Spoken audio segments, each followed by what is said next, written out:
¿Listo? Listo. Bueno, bienvenidos a nuestra clase abierta número 148 de la Facultad de Artes y Humanidades.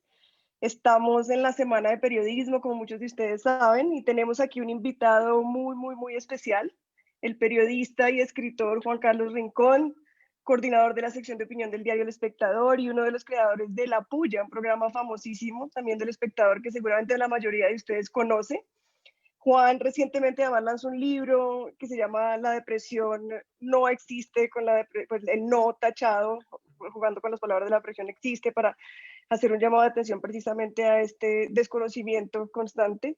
Y ha sido uno de los libros más leídos según varias mediciones de librería, según entiendo, famosísimo. Hola, Juan. Hola Catalina, no, muchas gracias por la invitación y además qué chévere poder hablar contigo. Una de mis columnistas favoritas en El Espectador y lo digo sin miedo.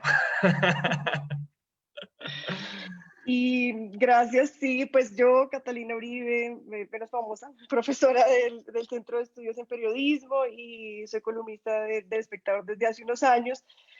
Hoy vamos con Juan a hablar precisamente de medios y poder, que es una clase además que tanto Juan como yo hemos dictado en la Universidad de los Andes, o medios sin poder, como le pusimos. De hecho, pues pensando en todas las cosas locas que han sucedido últimamente, la semana pasada con la elección de Trump se vieron distintos ámbitos, todas estas relaciones de poder, desde las decisiones de cómo visualizar los datos de los estados que daban como ganadora a Trump o a Biden, cuándo publicar los ganadores, cuándo cortaron los discursos falsos de Trump. Entonces, estos temas de medios y poder están muy relevantes y pues teniendo en cuenta que los dos estamos metidos en las páginas editoriales del Espectador, que tuvo como lema por mucho tiempo, me acuerdo, la idea de la opinión es noticia. Sí. Entonces es algo que queremos debatir acá. Nos vamos a enfocar en periodismo de opinión y siguiendo con esto igual de que los medios sin poder o el periodista sin poder van un poco de la mano. Entonces me vino a la cabeza un poco la idea del periodista celebrity, que también tiene que construir su persona pública como casi que la de un político. Y con Juan también hablábamos la semana pasada de otra discusión que hubo también cuando Luis Carlos Vélez hizo unas afirmaciones y se empezó a ver unas discusiones entre periodistas. Entonces vino a la luz esta idea de los egos entre periodistas. Entonces me quedé pensando que nosotros al mismo tiempo vamos a ventilar aquí un poco nuestros egos, entrevistándonos el uno al otro, casi que como esa sociedad de los santos elogios de Twitter, pero no, mentiras. Será una discusión crítica, seria y más que todo una pequeña charla, clase sobre periodismo de opinión para que ustedes también vayan pensando las dudas que les vayan surgiendo al respecto. Bueno, y entonces voy a ir cómo va a funcionar, yo le voy a hacer un par de preguntas a Juan, Juan me va a hacer un par de preguntas a mí, y ahí vamos a ir como discutiendo temas claves sobre periodismo de opinión. Pues dentro de los periodismos, para introducir un poco la idea de periodismo de opinión, hay un periodismo además que siempre viene con calificativo, ¿no? Uno habla de cualquier otro periodismo y es periodismo solo. Sí. El periodismo de opinión casi siempre viene como periodismo de opinión y aparece a ver como una creencia ahí detrás en que es una categoría un tris más baja del periodismo. Sí. Es ese periodismo al que no se le exige tanto rigor como los otros periodismos. Se dice, por ejemplo, que hay columnas de opinión que no son periodísticas, aunque a veces se hace salvedad de ciertos columnistas que tienen una estructura diferente, como, no sé, Daniel Coronel, Cecilia Orozco, Joy Ackerman también, cuya columna más que hacer, pues trae como un poco de hechos diferentes a como las columnas tradicionales. Sí. Y esto pues, de hecho pues muchos periódicos lo saben, algunas veces los periodistas de base que hacen noticias no tienen su nombre ahí porque pues están hablando casi que desde el periódico, mientras que la parte de opinión sí aparece con nombre propio, como para decir, bueno, esto es de los periodistas de opinión o de los opinadores. El Espectador sé que no hace eso, pero hay muchos, no sé, The Economist se me viene a la cabeza que lo hace, sí. Aclaran quiénes son estos. Entonces hay como esa discusión entre que hay una especie de periodismo un poco más objetivo, si se puede hablar de objetividad, y un periodismo de opinión que en teoría se contrapone, que va más a los juicios de valor y que se extiende a otras cosas. Entonces, lo primero que yo quería que tú nos contaras es, teniendo en cuenta esta discusión o Sí. esta aparente dualidad, ¿desde dónde separaría la puya en tu experiencia, en tu creación? Sí, eso que mencionas es un excelente punto. Bueno, primero, buenas tardes a todas las personas que nos están viendo. Chévere si en el chat saludan y nos cuentan, pues, como por qué vinieron a nuestra clase. Lo que tú mencionas, yo creo que esa distinción entre el periodismo fuerte, ¿no? Las noticias y el periodismo de opinión, también le ha hecho mucho daño a la manera en que la audiencia se relaciona con el periodismo de opinión y la manera en que la audiencia se relaciona con el periodismo, porque curiosamente el periodismo que más se consume es el de opinión. Eso responde mucho a, pues estamos ante los algoritmos, estamos en toda esta comunidad digital del enganche, el engagement, ¿no? El dios engagement, y lo que más da engagement es opinión, porque eh, pues es lo que mueve las fibras de las personas.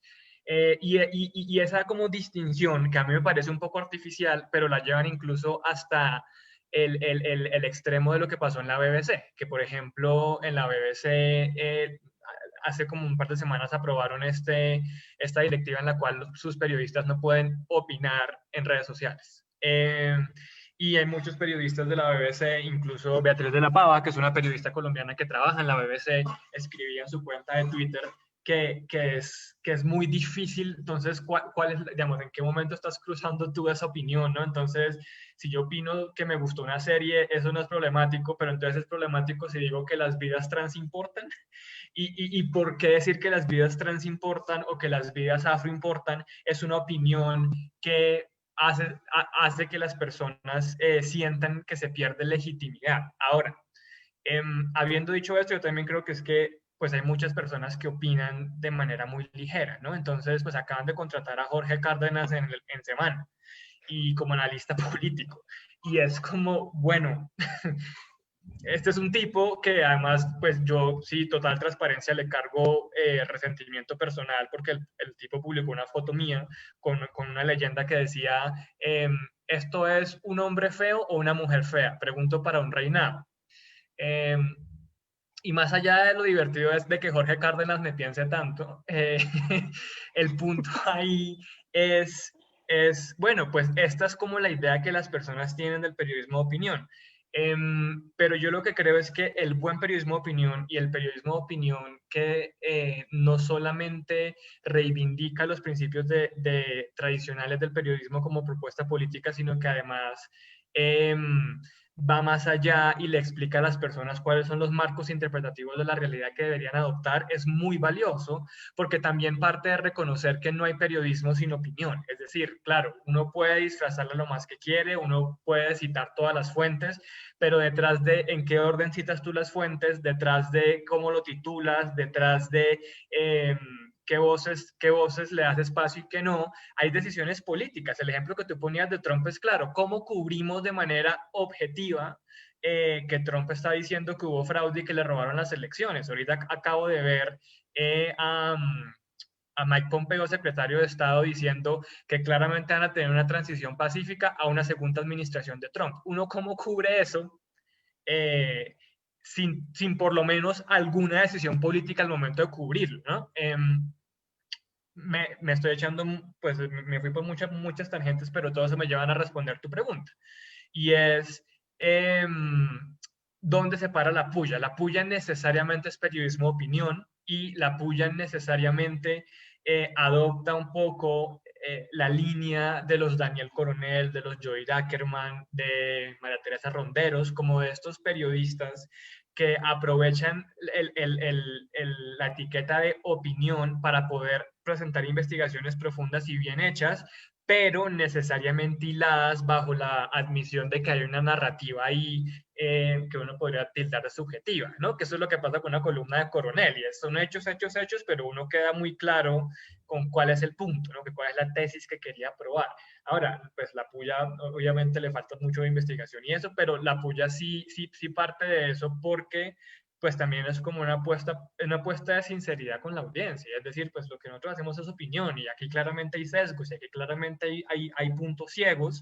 em, pero nuestro compromiso con ustedes, me refiero a la audiencia, es siempre vamos a ser transparentes en por qué pensamos lo que pensamos, que es mucho mejor, me parece a mí, que intentar dar esta apariencia de objetividad y de neutralidad y de estar como más allá del bien y del mal, que lo que hace es ocultar un montón de dinámicas problemáticas.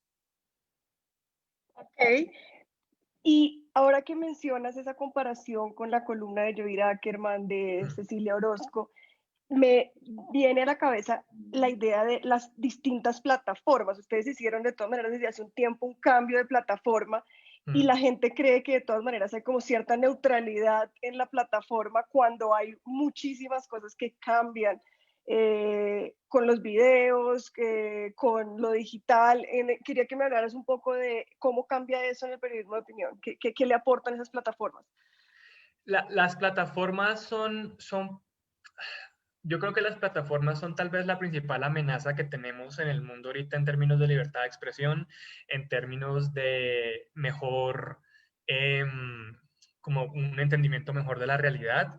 Y eso se debe a que las plataformas claramente están llenas de un montón de filtros invisibles que las personas no logran identificar con facilidad y que las personas incluso sin darse cuenta pues están entrando a unos ciclos de retroalimentación positiva de lo que ya creen.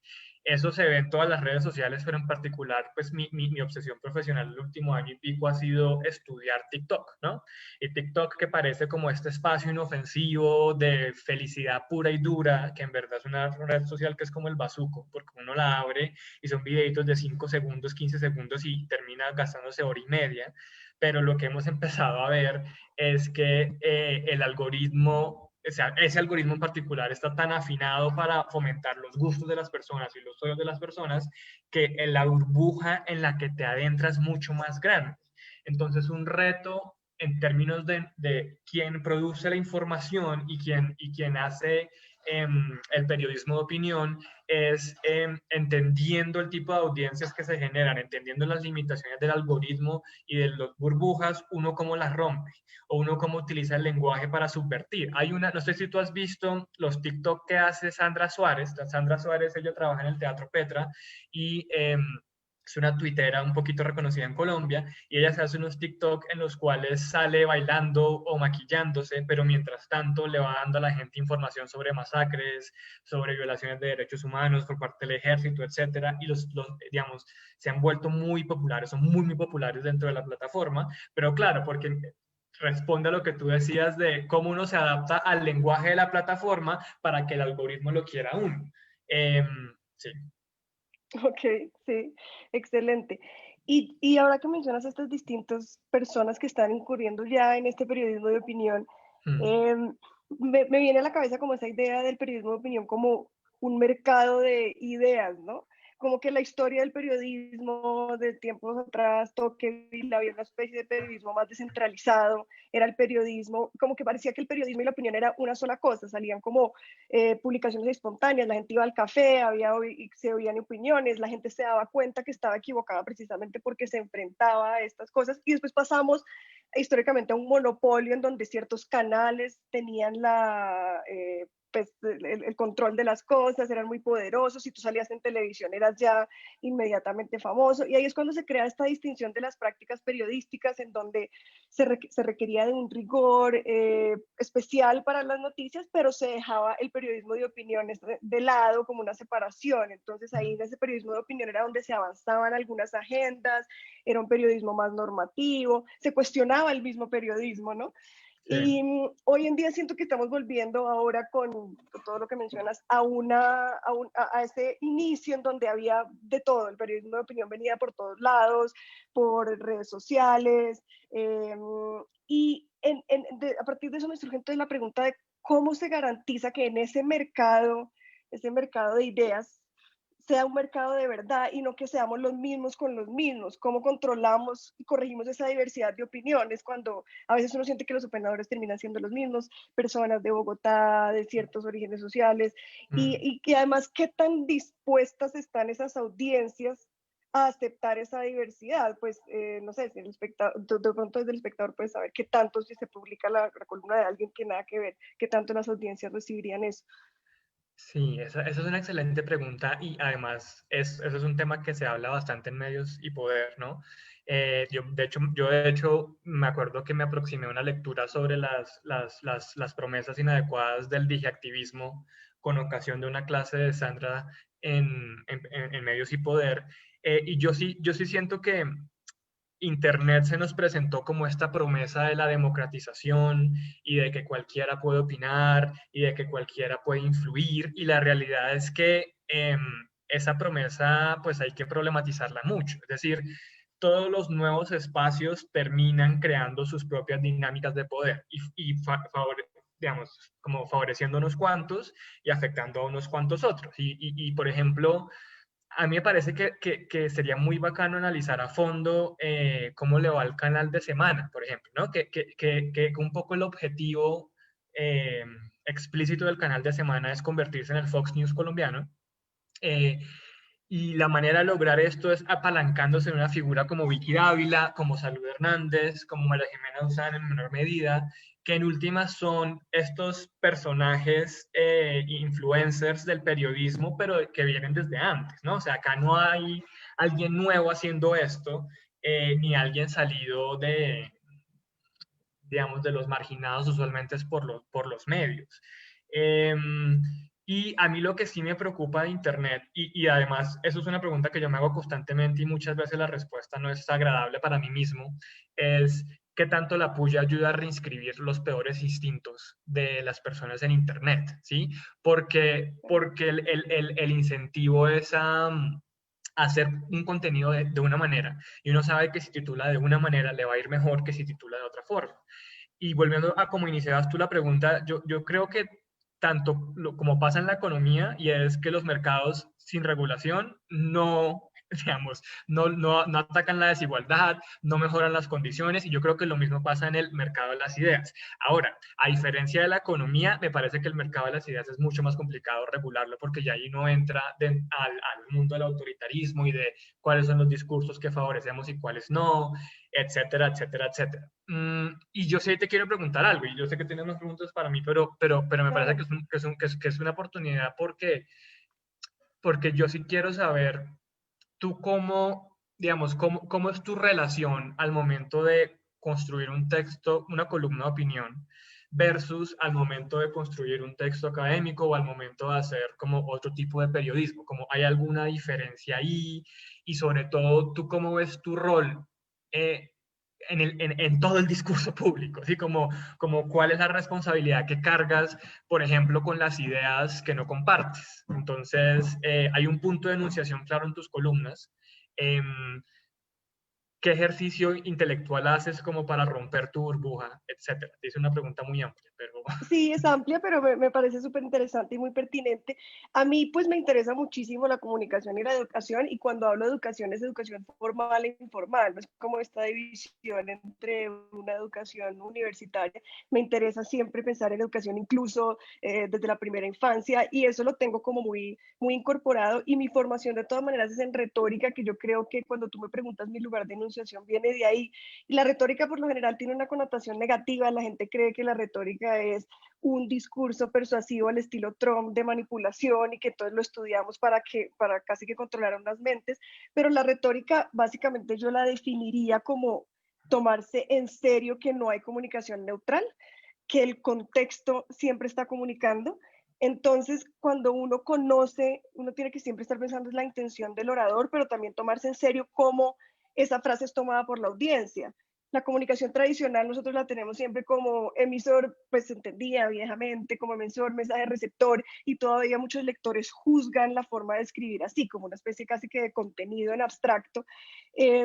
Pero cuando a mí lo que siempre me ha interesado es que cuando el emisor emite un mensaje está siempre vestido de cierta manera, parado desde un lugar, está usando un tipo de voz, un tono de voz, la audiencia tiene a su vez muchas cosas para ir asumiendo ese mensaje. Una cosa que dice una persona hace mucho tiempo, lo que dijeron los feministas, y a veces la gente saca un mensaje de contexto desde hace 50 años y lo pone hoy en día, no se puede recibir de esa misma manera. Lo mismo pasa con un discurso presidencial. Entonces, básicamente va como esta idea de cómo me presento yo, cómo yo creo que me estoy presentando, cómo la otra persona me recibe. Y creo que todos los temas que yo elijo cuando pienso en columnas de opinión y pues en textos se paran desde esa idea de la retórica, cambiando esa idea del emisor receptor. Entonces, cuando yo pienso, si tú me dices cuando voy a escribir una columna, cómo la escribo, pues yo reviso prensa nacional e internacional, estoy consumiendo medios, cine, novelas, me tomo muy en serio la cultura popular, que creo que es algo que siempre tiene que estar ahí. Y en una semana siempre va a haber al menos 3 o 4 cosas que me incomodan. Y trato de interpretar por qué me están incomodando. Según como la coyuntura voy privilegiando esa incomodidad. Si esta semana hay algo que está pasando, pues lo trato de poner. Y por eso casi siempre los que han leído mis columnas saben que empieza como, me pasó eso, y le estoy tratando de dar cuerpo como a ese mal genio, o a veces a mi felicidad, porque a veces me interesa aplaudir esfuerzos, no es siempre algo como de quejarse. Entonces, si me incomodé con ver telenovelas viejas por toda una semana, pues por eso escribí una telenovela. Si me incomodó Duque saliendo todos los días en televisión, o incluso también sobre cosas de periodismo. Entonces, es como pensando ya como un poco empíricamente cómo trabajo desde las columnas de opinión, y yo no creo que haya como una distinción en eso y la academia. Sí creo que hay, yo hace poco hablaba sobre la distinción entre pretensión de objetividad y confesión de parcialidad. Y creo que cuando yo pensaba en eso, hacia los medios de comunicación, lo estaba pensando también para pues los textos académicos, que yo siempre pienso que de todas maneras la idea de la academia tiene como una pretensión de ciencia social, y las humanidades pues tratamos precisamente de ir y venir en esa temática. Entonces yo creo que con respecto a tu pregunta que tenía, creo que varias preguntas ahí, pues resumiría que mi lugar de enunciación está ahí, y creo que sí van convergiendo pues, la forma y la estructura de pensamiento cuando hablo sobre columnas de opinión y cuando escribo ya un texto académico. No sé si respondí ahí tu pregunta. Sí, y de hecho eso que hablas de como el espacio académico y el espacio periodístico, también yo creo que hay una pregunta interesante ya sobre el impacto. ¿Cómo, hay una preocupación en ti por el impacto de la columna? ¿Cómo se mide eso? Porque, por ejemplo, que esto es uno de los problemas del emprendimiento periodístico, a nosotros en la puya nos viven preguntando por el impacto. Cuando vamos a buscar financiadores, cuando vamos a buscar que por favor no nos dejen morir de hambre, todos nos preguntan, bueno, pero ¿cuál es el impacto? ¿No? Y esa pregunta creo que es interesante y me gustaría saber tú cómo la ves, también porque ya podríamos empezarlo a unir con el concepto de poder, ¿no? Y como con esta idea de medios, poder, medios sin poder, opinión y la relación con eso. ¿Cómo lo ves tú? Sí, y además como que la gente a veces tiende a pensar en impacto ya en términos de casi que recepción de marketing, como de usted a cuánta gente le quiere llegar y a qué audiencias quiere caerles. Y creo que eso tiene como una cosa que se ha vuelto hoy en día de la tiranía de los clics y de los opinadores como Sí. celebrities, ¿no? Que a mí siempre me dicen como, ¿usted por qué no coge ciertos nichos y empieza como a publicar más? Y yo no soy tan activa en redes sociales realmente, pues, creo que por falta de tiempo más que todo, pero sí pienso que uno tiene que pensar en cada vez que escribo una columna, siempre estoy pensando como en ese pensamiento crítico, como en que abra más preguntas a que concluya, que siento que a veces lo que está pasando en la opinadera es que se divide un poco entre, y pues lo que uno llama polarizar, porque se ha vuelto como un discurso medio totalizante, y por eso yo siempre trato de, cuando me preguntabas, pues en un momento lo mencionaste, no sé si fue antes, sobre las estructuras de la columna, de cómo yo las manejaría, trato de pensar en eso como en un punto de vista definido, que permita abrir preguntas, que enseñe algo de todas maneras, y que abra más que cierre, que es lo que yo siento que tiende a pasar en ciertos discursos estancados de opinión. Uno se vuelve como a leer a lo mismo, vuelve sobre lo mismo, y creo que de todas maneras ahí es cuando entra la parte académica. Creo que cuando uno está en el mundo académico siempre se está tratando de hacer más preguntas que respuestas totalizantes.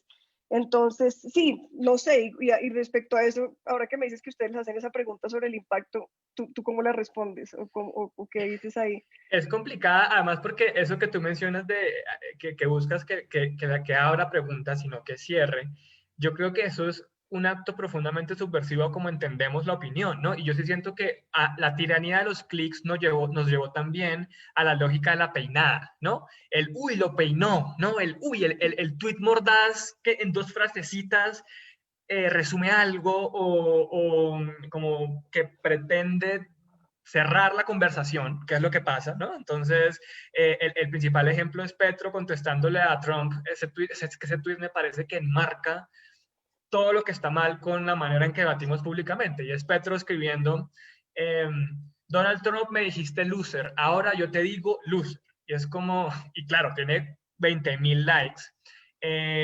Y más allá de que sea Petro, que sea Trump, lo que sea, lo que yo me pregunto es, bueno, ¿qué contenido hay ahí? ¿Qué es lo que se está aportando ahí? Y la verdad es muy reducido, que también es lo que me genera mucha desconfianza de la manera en que se hace análisis de medios. Entonces, yo siento que hay como toda una costumbre bastante sana de hacer crítica a medios y crítica a periodismo y eso, pero las críticas contra Luis Carlos Vélez y contra Vicky Dávila terminan cayéndose también en la lógica de la peinada. Es como, Vicky Dávila no es periodista, Luis Carlos Vélez no es periodista, y es como, bueno, ¿y qué con eso? O sea, la gente se está quedando que sí, peinaste a Vicky Dávila, peinaste a Luis Carlos Vélez, pero no estás abriendo preguntas, no estás construyendo mucho más. Y para volviendo a tu pregunta, ¿qué contestamos nosotros?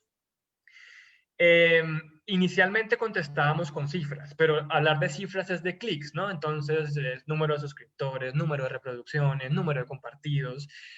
Y en los últimos años que hemos empezado a aprender, más bien intentamos hacer como una visión de impacto cualitativa. Entonces, el año pasado, en el 2019, hicimos varias pullas regionales en las que hablamos con periodistas de la región y eso es muy importante. Es como miren, hablamos con periodistas en regiones y les dijimos, cuéntenos lo que ustedes no pueden contar. Y les servimos de megáfono.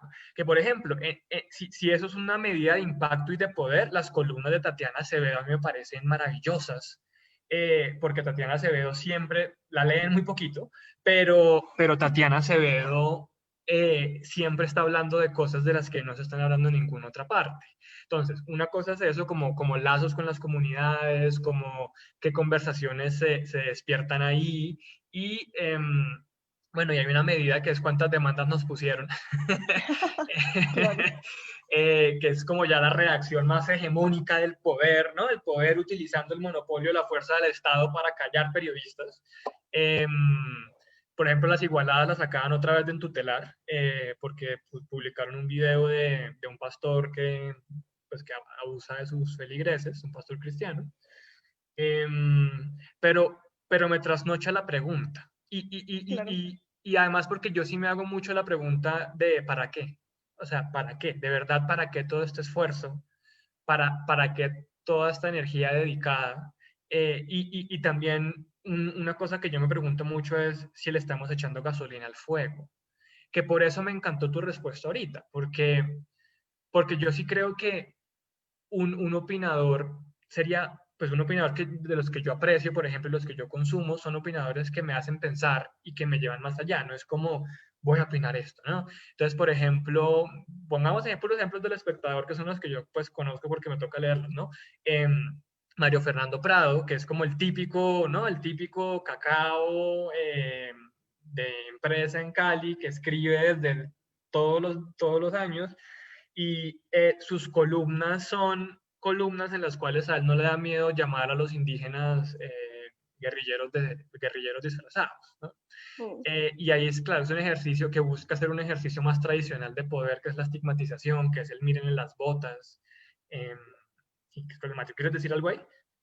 No, sigue, y ya digo, sigue. No, entonces no lo sé y porque claro, en el proceso también está la pregunta por el poder, y el poder en términos tradicionales, ¿no? Como de quién obtiene un cargo electoral.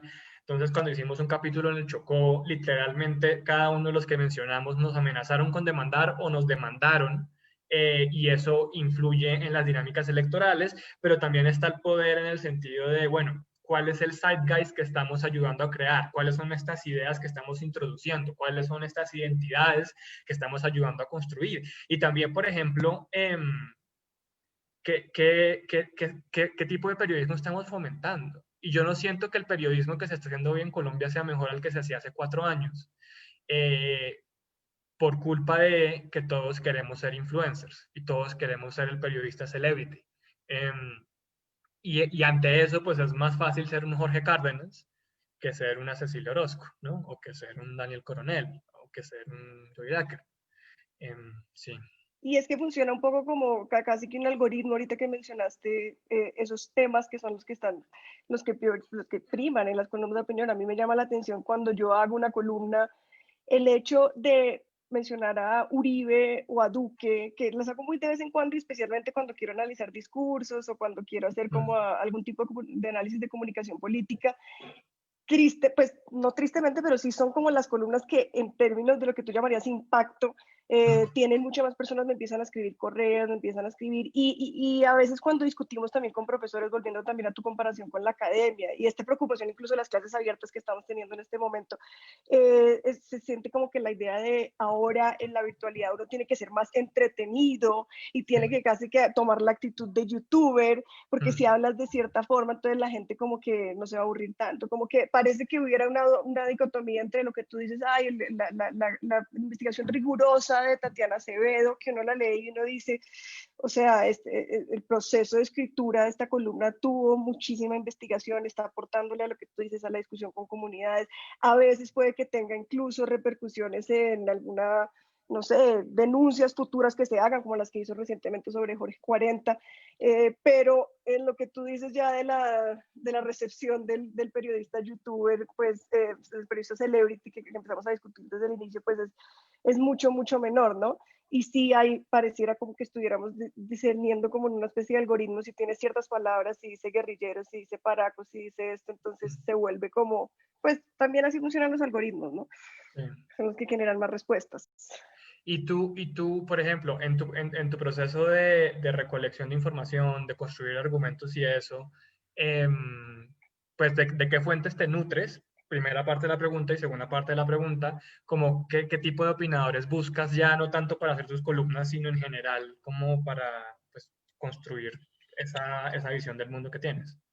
Sí, yo a veces cuando veo el resultado de la columna digo, uy, la gente debe decir como, no sé, escribir, eso fue muy rápido, cuando realmente viene de un proceso de lectura, como yo decía desde un inicio, desde preocupaciones de lectura de cultura popular, y también como me interesa mucho coger las discusiones de clase o de asuntos académicos y tratar de socializarlos enmarcados en una coyuntura o en un contexto particular que me llame la atención. Entonces, trato siempre como de traer esas preguntas y de pensar en las audiencias, que eso es algo muy difícil porque la audiencia del espectador es bastante diversa. Y yo he oído opinadores que dicen, no, la labor de un columnista de opinión es de todas maneras como llegarle a una audiencia más amplia, pero entonces otros dicen, eso es ser condescendiente con la audiencia, lo que uno tiene que hacer es precisamente como elevar ese debate y que la gente sienta que tiene que de todas maneras como investigar un poquito para poder alcanzarlo. Siento que uno tiene que llegar como a un justo medio entre esas dos cosas,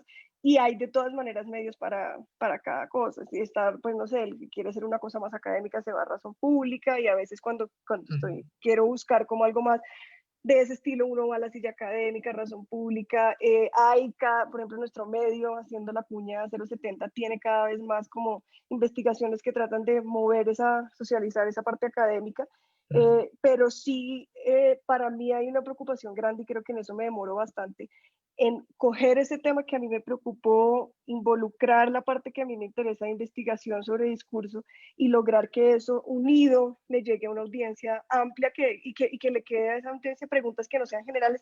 Cuando veo los comentarios que me hacen, a veces digo, falta también mucha lectura, pero bueno, eso es, creo que ya un problema de Es que varias también cosas. el problema de los comentarios es que la gente que comenta es una gente muy particular, pero es la que Claro. secuestra el debate porque es la interacción con la que uno tiene. Pero mira que eso que tú mencionas permite que te haga una pregunta que hicieron en Facebook. Juan José Martínez dice, muy ubicados, pero la retórica del poder y su influencia predominan. ¿Cómo se inserta el conocimiento académico pregonado en esta charla en la corriente mencionada arriba? Me imagino que se refiere a la retórica.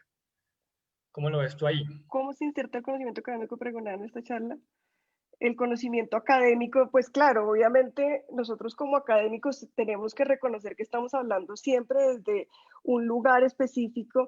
Sabemos que pues hay un marco de conocimiento, en este caso pues estamos hablando del periodismo y uno tiene muchos supuestos de todas formas que uno tiene que ir todo el tiempo cuestionándose, ¿no? Entonces, cuando yo hablaba del campo de la retórica, que es pensarse a uno mismo y pensar precisamente a esa audiencia, creo que, no sé si a eso es lo que él se refiere en su pregunta, pero sí es pues tratar de dejar de ver esa academia como algo lejano y volverla como a sus orígenes, que es precisamente poder tener conversaciones de todo tipo y pues creo que de hecho esta clase abierta va a eso. Es difícil porque pues volvemos a ese ataque que se le hacía toda la vida a los Andes, que estaba pues que dejaba como a la gente a sus espaldas, pero siempre uno tiene que reconocer ese lugar de enunciación y esa construcción que uno tiene de uno y esos pues presupuestos que a veces muchas veces lo hacen a uno verse lejano, que es lo que yo siento que a veces le pasa al columnista de opinión, una persona como por allá X que está opinando que nadie está como lejana de los asuntos que uno consideraría mundanos. ¿Y por qué que yo creo que esta es como la justificación de la clase de medios y poder, ¿no? Pero ¿tú por qué crees que es importante al hablar de periodismo de opinión hacerse la pregunta por el poder y la pregunta de quienes están opinando? ¿Cómo lo ves ahí? Claro, claro, porque de todas maneras, desde pues el periodismo de opinión, como yo venía diciendo, históricamente empezó siendo unas columnas que estaban escritas por gente de todas maneras medio perteneciente a una élite o a un nivel educativo específico. Mm. Como yo decía, eso ha ido cambiando. Hoy en día casi que todo se vuelve periodismo de opinión. Alguien que logra crear un blog en sus redes sociales y entonces el poder se empieza a pasar de mucho más horizontal a uno, perdón, un poquito más vertical, a uno en el que todo el mundo está opinando, pero esas opiniones empiezan a predominar de lo que tú decías ahorita, la tiranía de los clics. Entonces el poder ya cambia de alguien que lo instauraba de una forma y ahora ese poder se vuelve diferente en donde uno empiezan a dominar y a predominar ciertos temas, lo que tú dices, que alguien empiece a dominar el discurso por ser un troll y que sea determinante, pues creo que es algo por lo que nos tenemos que cuestionar ahorita, teniendo en cuenta que quienes están dominando son los discursos al estilo Trump, que sí, a mí me llama mucho la atención que aquí ya hay políticos como estilo María Fernanda Cabal que dice una cosa ofensiva y eso es lo que impone la agenda. Entonces ahí viene como empieza a influenciar esa parte del poder y cada vez como periodistas, tanto opinadores como no los que tratan de hacer un periodismo un poco más basados en muchos más datos y esas cosas, pues sin hacer esa distinción, como dijimos al principio, sí creo que hay que ir pensando en estas personas que están dominando el debate. Yo no sé tú cómo lo ves. A mí me Ya es un parece poquito... esencial. O sea, a mí me parece esencial y me parece esencial porque, a ver, teóricamente, yo parto, y creo que tú también por lo que te he escuchado, pues partimos de la idea de que el lenguaje es el que construye el mundo, ¿no? Y el lenguaje y la manera en que, las palabras que elegimos y la manera en que presentamos los temas y la manera en que los explicamos al mundo, necesariamente eso crea realidades y al crear realidades también crea exclusiones, ¿no? El tema trans, por ejemplo, o sea, empezando por ahí, o sea, a mí me encanta el tema trans porque me parece que es una excelente muestra de cómo a partir del lenguaje, solo desde el lenguaje, ya estamos excluyendo un montón de cuerpos, incluyendo otros y haciendo policía sobre esos mismos cuerpos, que pues claro, ahorita es el tema trans, antes y pues todavía hoy, pero antes con más fuerza ocurría también con las personas lesbianas, gays, bisexuales, ¿no? Que es como esta vigilancia de las... lo que Butler llama como las ontologías accesibles, ¿no? Y de qué tipo de sexualidad se permite y qué tipo de sexualidad es la aberración y la enfermedad. Entonces, si partimos de que el lenguaje es esencial y comprendemos que el periodismo de opinión es la manera en que más se difunden ciertos marcos interpretativos de la realidad, pues nos importa saber a quién está escuchando a la gente. Y si es Jorge Cárdenas de nuevo, saludos para Jorge Cárdenas, es un problema. Y es un problema enorme. Pero yo tengo más preguntas para ti, pero no sé si quieres que Pues leamos las preguntas de esto. sí, quería irte, de hecho, siguiendo la tuya y viendo una que te hacen aquí con respecto a alguien que es caricaturista de diversidad, dice que quiere saber sobre tu opinión sobre las caricaturas de opinión, las caricaturas de opinión. Me puse a pensar de todas maneras que esto del lenguaje cae y el periodismo de opinión está muy viciado por una cosa que de hecho tú y yo hablamos hace un tiempo, que es la idea de las intenciones, ¿no? Cuando uno hace periodismo, especialmente las caricaturas, y cuando uno escribe una cosa, y el lenguaje, pues es tan importante, el lenguaje va a tener cierta, una receptor que va a interpretar eso que uno dijo, y muchas veces esa interpretación no es, puede que no sea la intención que uno tuvo, que es lo que pasa a veces con los trans, con la discusión de tema trans, que ahorita se volvió un debate grandísimo porque hay personas que como que dejan de lado lo político y dicen que lo único que quieren en este momento es aclarar casi que una refundación de lo que es el género, sin darse cuenta que su lenguaje cae en ciertas cosas transfóbicas, pero como que, así como dicen, el camino al infierno está lleno de buenas intenciones, pero entonces la gente dice, no, pero es que esa no era mi intención. Entonces pasa, hay miles de caricaturas que en una columna que yo hice sobre una caricatura que había de Serena Williams, que la pintaban fea, Sí. gritando, quejándose, o una caricatura que hubo sobre Netanyahu con una estrella de David. Y a mí me llamaba la atención que la gente inmediatamente toma una posición y es como, yo no soy del political correctness, de la corrección política, entonces la columna de Serena Williams está bien, y yo odio a Netanyahu porque es un facho, entonces esa columna está bien, sin darse cuenta que ese mismo lenguaje está teniendo las consecuencias para el receptor. Entonces, de pronto, uniendo la pregunta sobre las caricaturas que hace esta persona, quería que me contaras un poco de eso. A mí me parece que eso es fundamental y yo sí siento que menospreciamos, o sea, cuando digo menospreciamos me refiero a la gente que hace opinión, a la gente que hace caricatura, menospreciamos la importancia del lenguaje, que es un poco, pues trayendo el ejemplo a Colombia, pues los escándalos de Matador, que cada tanto Matador saca una caricatura que genera escándalo. Entonces pasó con la señorita España, que era una mujer trans y que él le dibuja el bultico, ¿no? Y él decía, pero es que la estoy exaltando, ¿qué pasa con el bultico? Y es como... incluso si tus intenciones son buenas, tal. O luego después con las dos astronautas, ¿no? Que las pintó yéndose de compras en la luna, porque claramente las mujeres que van al espacio quieren irse de compras. Y a mí me parece que la gente se deja distraer y secuestrar por esta idea de la corrección política, cuando yo siento que la crítica que se le hace a ese tipo de manifestaciones culturales es mucho más interesante y mucho más rica de discutir, que es a lo que tú apuntas, y es que la manera en que tú representas importa, es que la manera en que tú reinscribes los estereotipos importa, así tengas buenas intenciones. A mí me da mucha risa, por ejemplo, estos comediantes. Yo amo la comedia, amo el stand-up comedy, porque además me parece que el stand-up comedy, cuando se hace bien, es una excelente columna de opinión. Por ejemplo, pues el Nanette de Hannah Gatsby, si no lo han visto, por favor, véanse. Eso me parece que Excelente. en términos retóricos, a la construcción retórica y la estructura de ese stand-up es magistral. Pero entonces me da mucha risa como estos comediantes que dicen... yo me libero de la opresión, de la tiranía, de la corrección política y soy muy peligroso y riesgoso y me atrevo. ¿Y cuál es su reivindicación? Decir que a las mujeres les gusta irse de compras. Es como, wow. O sea, de verdad, eso es lo que vas a usar con tu poder, pero la pregunta que hace la persona sobre las caricaturas me está preguntando que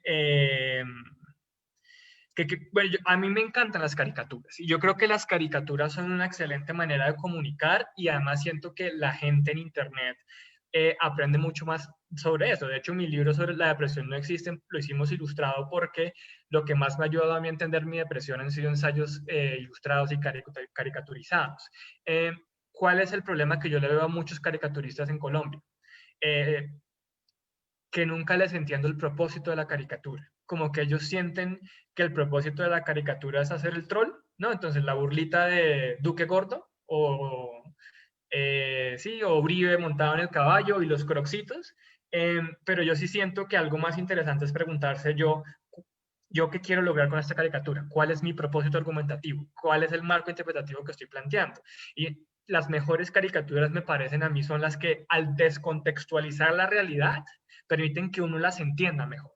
En cambio, lo que termina pasando en muchos caricaturistas, incluso muchos del espectador, pues también hacer caricaturas diarias me parece muy difícil. Sí, sí, sí. Pero lo que termina pasando es que parecen tweets ilustrados y tweets de la dinámica de, uy, lo peinó. Y eso es triste, porque yo creo que ahí hay un potencial enorme. Sí, que va un poco con lo que escribe ahí Sandra, de que se empieza a dejar de lado la crítica real y esa discusión que teníamos con respecto a esas caricaturas es difícil porque entonces la gente, cuando hay ataque a estas caricaturas que tú dices de matador, entonces lo devuelven. Porque yo pienso que a mí me ha pasado ya con esta cosa que dice ahí, otra persona que habla sobre la idea de reeducar, que mi problema en general es tratar de explicar cuando yo hago una columna criticando eso que quedó en el lenguaje cuando se hizo una caricatura, la gente dice, pero ¿por qué? No entiendo por qué eso es racista, no entiendo por qué eso es sexista, como que hay de todas maneras falta de entender esa repercusión del lenguaje. A veces decían con la caricatura famosa de Serena Williams, no, pero lo mismo hicieron con Trump, como la idea de si se hizo con una mujer, entonces también se hizo con este señor, pero no entienden de todas maneras que cada caso hay que escribirlo dentro de, o sea, Trump es un hombre completamente poderoso, hombre blanco, que realmente nunca ha tenido un pasado histórico que tiene como unas repercusiones en el lenguaje. Entonces yo sí pienso que es clave eso que tú dices, que cuando se hace una caricatura o una columna de opinión o un video o un TikTok, lo que sea, siempre hay que pensar cuál es ese propósito y cuál es ese eje. Y yo creo que hay muchas personas aquí que son estudiantes de periodismo, que he visto varias veces la pregunta, que quieren saber un poco cómo es esa construcción de opinión, ¿no? ¿Cuál es como, casi que yéndonos ya a la forma, porque hemos estado hablando bastante de contenido, cuál es como, para ustedes, por ejemplo, como la puya, cuando dicen vamos a hacer un video, cuáles son como esos pasos que ustedes siguen para que se logre tanto un formato atractivo como un tema que cumpla con esa intención clara? Esa es una buena pregunta. Entonces, y además porque me parece que es útil para conectar la forma con muchos de los aspectos de fondo que hemos discutido. Porque es que eso es lo otro. Yo siento que el tipo de conversación que hemos tenido tú y yo, la gente asume que no se da, pero tiene que darse para construir un producto consciente de lo que quiere lograr y lo que quiere hacer. Por eso, a mí me parece que ciertos productos fracasan, por ejemplo, en su intención de hacer sátira, ¿no? Entonces, si tú creas un personaje satírico, ¿para qué lo estás creando?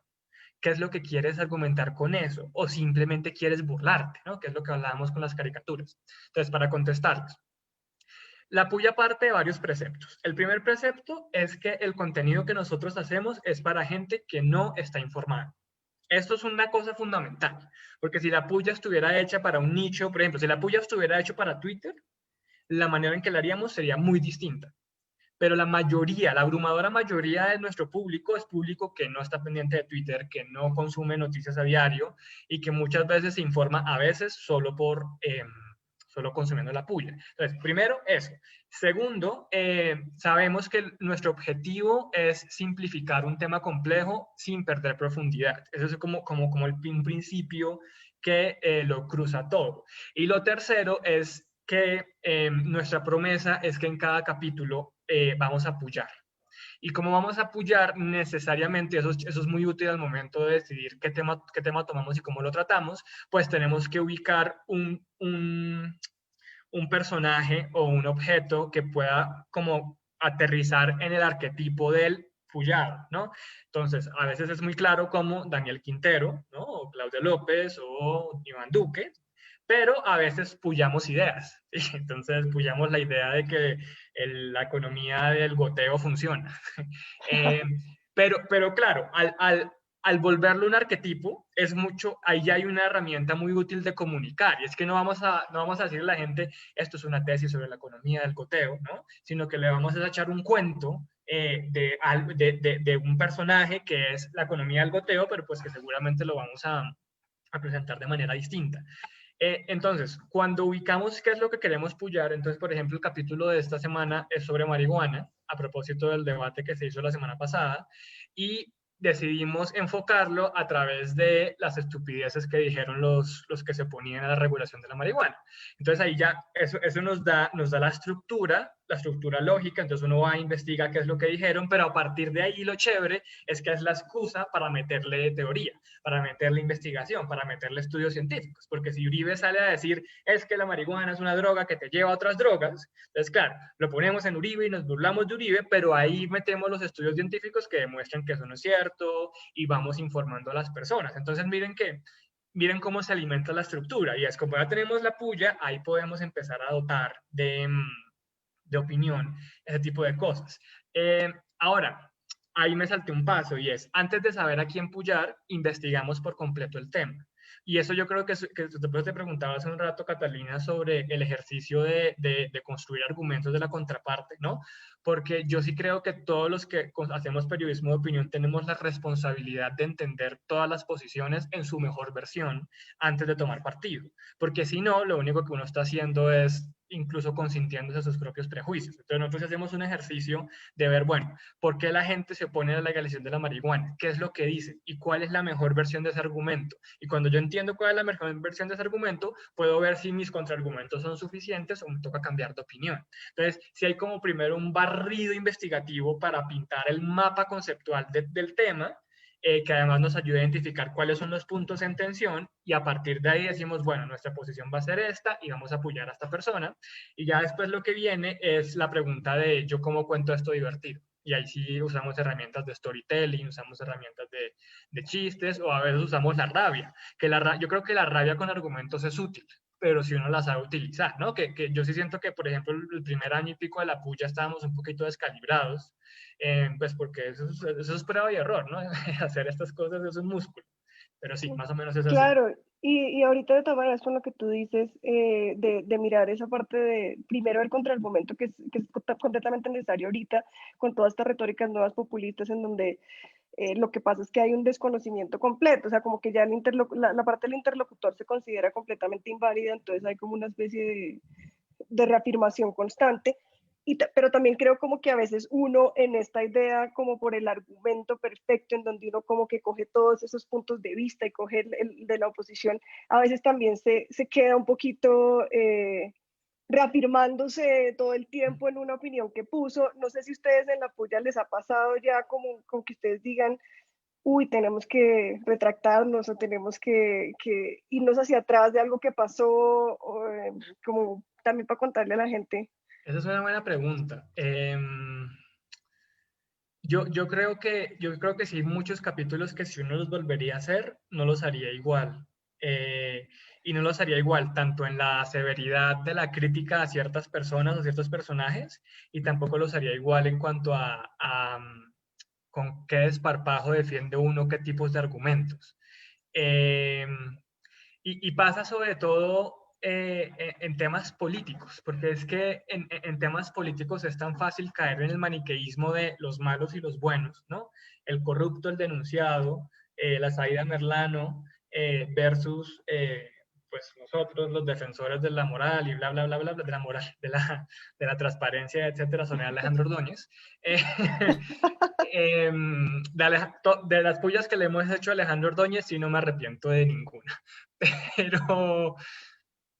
Pero, pero yo sí siento que muchas veces salimos a hacer juicios muy duros y que hace falta como más complejidad en entender por qué pasan ciertas cosas y sobre todo entender qué no sabemos. Y en este país no sabemos muchas cosas, incluso en los escándalos que se conocen. Entonces, por ejemplo, ahorita acabamos de ver el escándalo de Santrich y los 24.000 audios y Néstor Humberto Martínez.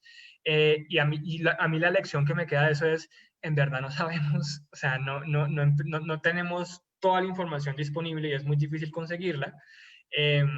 Entonces, a veces me hubiera gustado que hubiéramos sido mucho más prudentes. Y en otros lo que ha pasado es que evolucionan los argumentos, se mejoran. No necesariamente es que uno cambie de opinión, sino que tiene mejores formas de defenderlos. Hay una pregunta que no sé si tú quisieras contestarla, que además me parece bonita porque sé que se nos está acabando el tiempo, y es María Fernanda Murillo dice: buenas tardes, gracias por ese espacio. Me gustaría saber qué consejos le darían a alguien que quiere empezar a hacer periodismo de opinión dentro del marco de la veracidad, el sentido crítico y la no inmediatez y réplica de contenidos. Gracias. ¿Cómo lo ves? Pues yo creo que primero que todo habría que definir qué tipo de periodismo de opinión quisiera hacer, porque yo pienso que cada vez más, como lo decíamos, hay que saber uno de dónde se está parando, si es, pues si le gustaría como escribir columnas de opinión, creo que ahí habría como unos consejos específicos, si le interesaría hacer un periodismo de opinión más al estilo La Puya, si quisiera hacer como más volverse un youtuber de otro tipo, pues creo que ahí hay como hay distintos consejos que uno puede dar. A mí me parece que uno siempre que va a hacer cualquier pieza que sea opinión periodística, uno siempre debe preocuparse, uno, por enseñar algo al lector, dar un dato nuevo. Me parece que eso es clave, porque a veces la gente solamente se queda cuida como en ideas y debates. Tú siempre tienes que tratar de enseñar algo, tiene que de tener un eje claro, porque yo siento que a veces claro, hay distintos formatos y los TikTok tienen pues por distintas formas de aproximarse a las ideas, pero tener un eje claro, y lo que siempre digo, como abrir preguntas. Entonces, si, ya dependiendo de eso, en mi caso, como pues las columnas de opinión son escritas, creo que hay que también pensar muchísimo en la narrativa y el lenguaje, que a veces la gente se queda solamente con lo que dice. Eh, en ese caso, pues yo diría, hay que pensar en el lenguaje y en esa narrativa, que son claves cuando uno quiere decir algo. No sé si ya desde la Puya tú quisieras añadir algo, o incluso Sí. porque es que otra cosa que creo que, pues ya para concluir también, si quieres añadir algo, Juan Carlos es el coordinador de opinión y también pues se encarga de editoriales, ¿no? Entonces, también creo que hay otro periodismo de opinión diferente, ¿no? Que es desde donde se marca el Sí, medio. yo vivo a veces en esquizofrenia porque el tono y el lenguaje de una editorial no tiene que ser muy distinto al tono y el lenguaje de una puya. Y ocasionalmente los editoriales me salen pullosos y Fidel me dice: oiga, me tocó modificar esto o aquello, y yo digo: sí, lo siento, estoy descalibrado. Sí.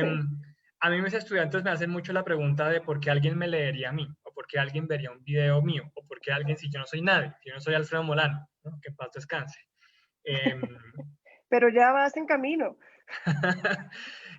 y yo creo que la respuesta a eso es, claro, la gente lee opinión y la gente lee al opinador porque, me parece a mí, porque hizo la tarea. O sea, un poco la manera, es decir, uno no tiene para escribir una columna semanal o hacer un video, lo que sea, pues a uno se le agotan los temas de experticia a las 3, ¿no? O a las 4 o a las 5 veces que lo hace.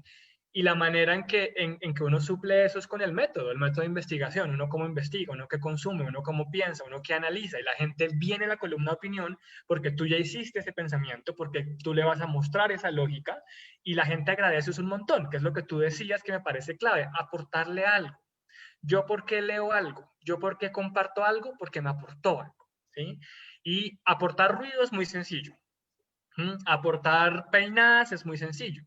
Lo verdaderamente difícil, pero lo verdaderamente interesante es aportar algo a partir de esa investigación, aportar una interpretación, aportar una pregunta. A veces una sola pregunta es esencial para que las personas lo recuerden, o aportar una nueva manera de ver las cosas. A mí hay una frase de Andrew Solomon en su libro El demonio de la presión, que él dice: llegué a estar ausente de mí mismo.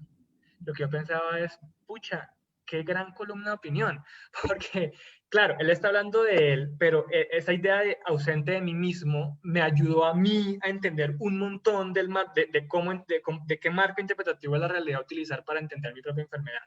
Eh, entonces, eso es clave, y lo que dice Catalina es clave, como saber qué tono utilizar, de qué manera y y a qué audiencia se le está hablando, ¿no? Los editoriales lo leen en Palacio, las pullas pues los ven usualmente en los celulares y en nuestros espacios. Entonces pues hay que saber, eh, pues al presidente le gusta que le hablen de cierta manera para que escuche, y a la gente que ve la puya de otra. Claro que sí. Bueno, queda ya una última pregunta y cerramos porque queda un minuto que la escribe de hecho un columnista ocasional de nuestro diario, don José Luis Ramírez, que escribe columnas chéveres sobre escritores y pregunta a Juan Carlos qué tanta lectura tiene una editorial vis a vis, cuántas personas ven la puya. Supongo que Uy, es abismal la sí, diferencia. es abismal. O sea, una editorial del Espectador en un día normal tiene 4.000 vistas. Sin contar el impreso, ¿no? Que uno tendría que preguntarse como qué tanto circula y qué tanto se lee. Una puya que le vaya mal tiene 200.000 reproducciones. Es como, Claro, ¿sí? Y sí, entonces, una editorial que le vaya bien llega a 50.000 clics, una puya que le vaya bien llega a 2 millones de reproducciones en YouTube. Es como, sí, el impacto es distinto. increíble. Mm. Bueno, Juan Carlos, muchísimas gracias por esta charla, clase y ojalá podamos nuevamente encontrarnos y seguir debatiendo estos temas No, muchas tan gracias a ti, interesantes. Catalina, muchas gracias al CEPER y muy bacano que hagan esto y gracias a las personas que se conectaron. Gracias a todos, sí. Un abrazo. Bueno, chao. Bueno, chao.